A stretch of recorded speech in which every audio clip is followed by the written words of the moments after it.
मैंने इस बात को देखा किस रूप में कई आंगनबाड़ी केंद्रों में मुझे जाने का अवसर मिला और मैंने देखा है किस रूप में आप वहां पे जाके काम करती हैं। और ऐसा नहीं कि सामान्य दिनों में, विपत्ति के समय में भी, कोरोना कालखंड के अंदर मैंने आंगनबाड़ी आशा बहनों और एएनएम के द्वारा जो कार्यक्रम चलाए जा रहे थे उनको बहुत नज़दीक से देखा है। और मुझे लगता है कि फ्रंट लाइन के रूप में जो हमारा फ्रंट लाइन वर्कर थे, जो स्वयं तो कोरोना जैसी महामारी से अपना बचाव कर ही रही थी, लेकिन अन्यों को भी बचाने का काम कर रही थी। स्क्रीनिंग के कार्यक्रम के साथ साथ वहाँ पर उस प्रकार की सुविधा पहुँचाने के लिए उस समय का वह दृश्य अत्यंत भावनात्मक था, क्योंकि जब दुनिया पस्त थी तब ये हमारे फ्रंट लाइनर जो वर्कर थे, आंगनबाड़ी आशा और एएनएम,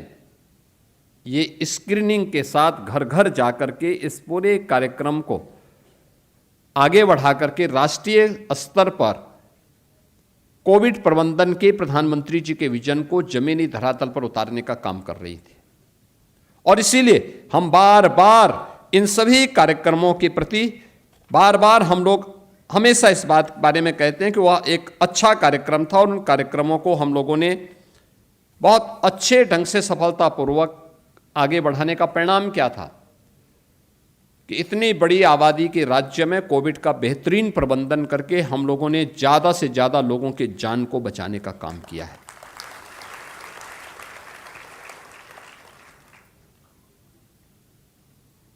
पिछले 9 वर्ष के अंदर संभव अभियान के तहत,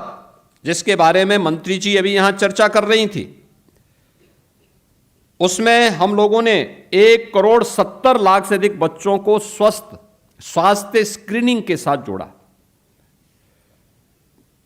1.5 लाख बच्चों में से 80% से अधिक बच्चे अभियान की अवधि के अंदर ही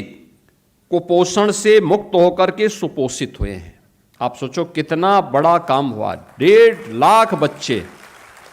जो कुपोषित थे वे सुपोषित हुए हैं। और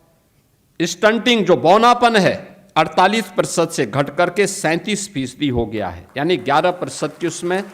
कमी आई है। लेकिन ये डाटा मोबाइल फोन के माध्यम से अपलोड समय पे होगा तो नेशनल जो रैंकिंग होगी उसमें उत्तर प्रदेश की ग्रोथ होगी, उत्तर प्रदेश भी उसमें बढ़ोतरी लेता हुआ दिखाई देगा।